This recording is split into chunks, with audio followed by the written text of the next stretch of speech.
বিশ্বকাপ জিতলে আর আন্তর্জাতিক ফুটবল খেলবেন না, এমনটাই ঘোষণা দিয়েছিলেন মার্ক কুকুরেয়া। পেছনে অবশ্য যথাযথ কারণও ছিল।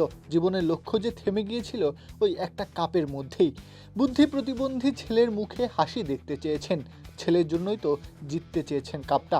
আর এই যাত্রায় নিজের সবটা উজাড় করে দিয়েছেন। আসর জুড়েই হয়েছেন স্পেনের এক্স ফ্যাক্টর। পুরো টুর্নামেন্ট জুড়ে নিজের মুনশিয়ানা দেখিয়েছেন কুকুরেয়া। কখনো রক্ষণ সামলেছেন, কখনো বা প্রতিপক্ষের রক্ষণে গিয়ে ত্রাস ছড়িয়েছেন। পুরো বাম প্রান্তে চলেছে তার একক রাজত্ব। বিশেষ করে বড় ম্যাচে তো রীতিমতো সবার চোখে অবিশ্বাসের জন্ম দিয়েছেন।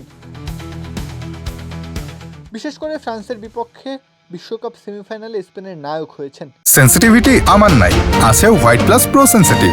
দাঁতের সেন্সিটিভিটি ভুলে খান মন খুলে। কিলিয়ান এমবাপ্পে, ওসমান দেমবেলেদের মতো আগুনঝরা আক্রমণ ভাগকে সামনে পেয়েও এক মুহূর্তের জন্য ভেঙে পড়েননি স্পেনের এই লেফট ব্যাক। নিজের ডেজিগনেটেড পজিশনের বাইরে গিয়ে তারকায় ঠাসা স্প্যানিশ আক্রমণের প্রাণভোমরা হয়ে উঠেছেন তিনি। পুরো 90 মিনিট চষে বেড়ান মাঠ জুড়ে, আর ম্যাচের সবচেয়ে গুরুত্বপূর্ণ সময়ে নিজের সবটা উজাড় করে দেন। স্পেনের সাফল্যের বড় অংশ জুড়ে তার নাম খোদাই করে লেখা। তিনি না থাকলে লুইস দে লা ফুয়েন্তের দল ফাইনালের মুকুট পড়তে পারত কিনা সন্দেহ।